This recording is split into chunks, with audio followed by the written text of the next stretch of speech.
भारत में 5G सेवा की शुरुआत। कैसा रहा भारत का 5G तक का सफर। 1995 में हुई थी 2G की शुरुआत।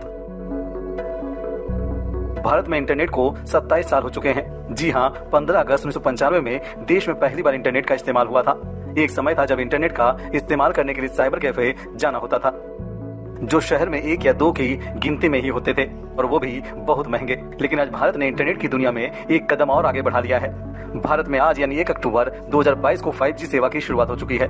आइए जानते हैं भारत में 2G से 5G तक का सफर कैसा और कितना लंबा रहा है। पीएम मोदी ने इंडिया मोबाइल कांग्रेस से 5G इंटरनेट सर्विस को लॉन्च कर दिया है।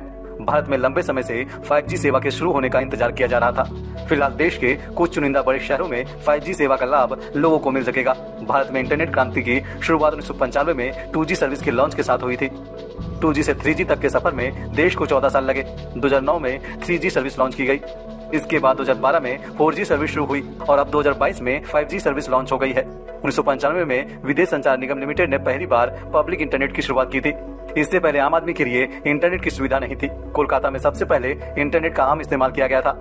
तब लोग सिर्फ कंप्यूटर के जरिए इंटरनेट से पहुंच पाते थे, लेकिन आज मोबाइल फोन के जरिए इंटरनेट लोगों की पॉकेट में पहुंच चुका है। आज इंटरनेट हमारी दैनिक दिनचर्या में शुमार है और इस समय देश में सर्वाधिक रोजगार दे रहा है। इंटरनेट से भुगतान हो रहे हैं, बच्चे पढ़ाई कर रहे हैं, यात्रा की टिकट बुक हो रही है और शिकायतें सरकार तक पहुंच रही है। लेकिन देश के कई हिस्सों के लिए अभी भी तेज इंटरनेट एक सपना है। भारत में इंटरनेट यूजर्स की तादाद काफी तेजी से बढ़ रही है। यूजर्स की तादाद को देखते हुए इंटरनेट की रफ्तार में इजाफा करने के लगातार प्रयास किए जा रहे हैं। इसी कड़ी में 5G सेवा को देखा जा सकता है। 5G से फायदा। 5G प्लान कितने महंगे होंगे, इस बारे में जानकारी आना बाकी है। 5G सर्विस का सबसे पहला फायदा ये होगा कि नेट स्पीड बढ़ जाएगी।